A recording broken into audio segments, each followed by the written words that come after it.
Siapa yang mendalilkan, itu dia yang membuktikan. Siapa yang menuduh, dia yang juga harus membuktikan. Tetapi dia menggunakan itu bahwa siapa yang mendalilkan harus membuktikan, yang itu adalah terbatas kepada perkara-perkara perdata yang bersifat privat, individual.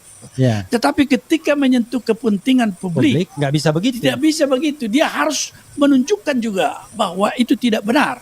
Ini yang benar, kan? Pembuktian ijazah, asli atau palsu dibebankan pada pelapor? Entah siapa yang menjadi pembisik dan penasehat hukum Joko Widodo.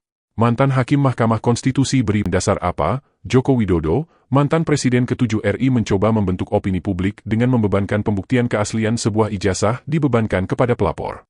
Pendapat ini tentu saja cukup menggelitik. Ada begitu banyak peradilan soal ijazah palsu, baik mantan kepala daerah maupun anggota DPR dan DPRD.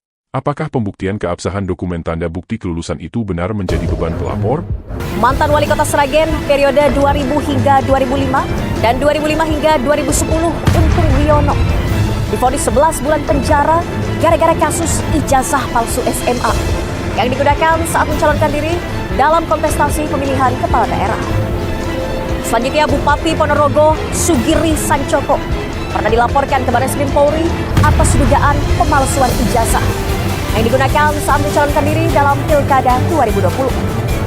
Sementara itu, pada Pilkada Pesawaran Lampung tahun 2024 lalu, Mahkamah Konstitusi mendiskualifikasi Bupati Pesarawan periode 2010 hingga 2015, Aris Sandi Dharma Putra. Aris terbukti tidak pernah menyelesaikan pendidikan kelas 3 SMA. Sekali 3 uang, Rizal Tahir juga didiskualifikasi Mahkamah Konstitusi. Dia terbukti melakukan pemalsuan ijazah saat mencalonkan diri di Pilkada Kota Palopo, Sulawesi Selatan. Berbagai kasus yang telah diputus di pengadilan ini berawal dari laporan atau pengaduan, baik yang dilakukan masyarakat sipil maupun lawan politik. Yang menjadi pertanyaan adalah, jika beban pembuktian ada pada pelapor, dari mana para pelapor bisa mendapatkan akses meneliti ijazah yang menjadi objek sengketa, sementara selembar ijazah asli hanya disimpan oleh satu orang yaitu pemilik ijazah? Jika asumsi pengadilan menggunakan asumsi sama seperti asumsi yang dibangun sendiri oleh Jokowi dan timnya, maka tentu saja berbagai penggunaan ijazah palsu selama ini tidak akan pernah terkuak ke permukaan, dan orang-orang tak bermoral yang menggunakan jalan pintas demi ambisi memperoleh sebuah kedudukan selamanya tidak akan pernah dihukum. Beruntung bahwa para pakar hukum di berbagai tempat dan di masa yang berbeda-beda cukup arif untuk memahami bahwa mustahil sebuah dokumen yang hanya dimiliki sang pemilik bisa dibuktikan keabsahannya jika beban pembuktian dibebankan semata hanya pada para pelapor.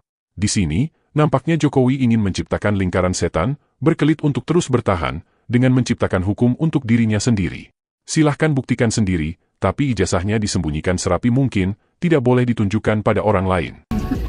Saya sampaikan bahwa tidak ada kewajiban dari saya untuk menunjukkan itu pada mereka. Dan juga tidak ada kewenangan mereka untuk mengatur saya untuk menunjukkan ijazah asli yang saya miliki. Siapa yang mendalilkan, itu dia yang membuktikan. Siapa yang menuduh, dia yang juga harus membuktikan. Cara ini cukup sukses dipraktekkan Jokowi semasa dia masih aktif sebagai presiden.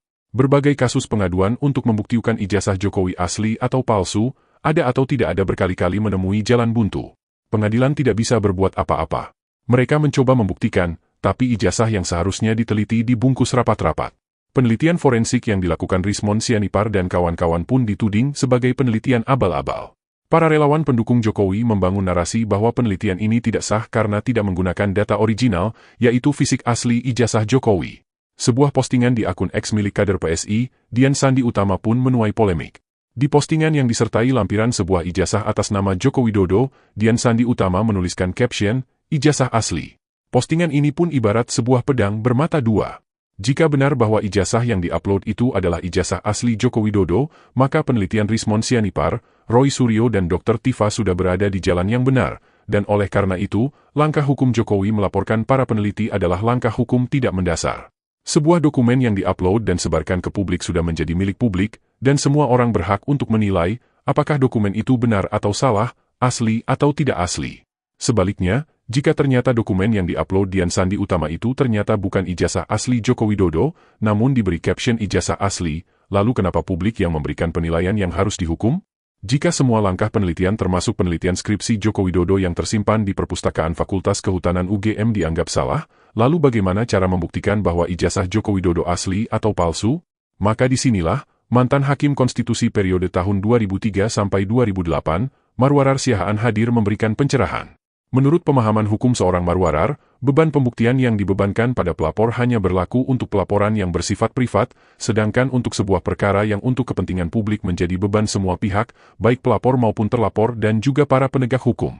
Ijazah seorang pejabat maupun mantan pejabat adalah sebuah dokumen yang seharusnya bersifat terbuka untuk publik. Publik berhak tahu apakah dokumen pendukung orang yang pernah menjadi pemimpin mereka memenuhi syarat atau tidak. Dan oleh karena itu, Joko Widodo sebagai pihak terlapor juga punya beban tersendiri untuk membuktikan bahwa ijazahnya asli, dengan jalan menunjukkan ke publik, atau setidaknya menyerahkan ke pihak penyidik untuk diteliti. Tetapi pakai alasan orang lain bahwa kalau di dalam perdata itu seolah-olah bahwa seorang yang mendalilkan wajib membuktikan, itu benar.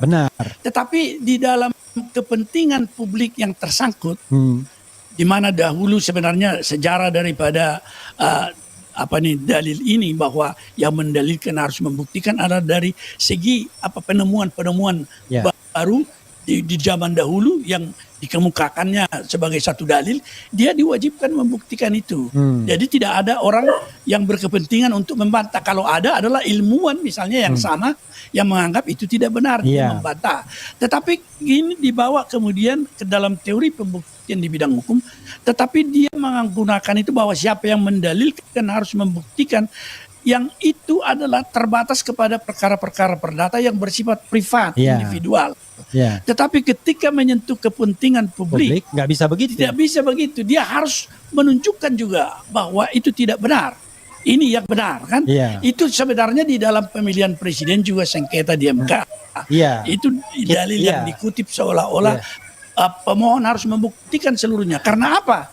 Tidak bisa dipakai untuk membela kepentingan publik, karena mereka yang memegang data-data yang ada yang penting untuk membuktikan bukan daripada pemohon.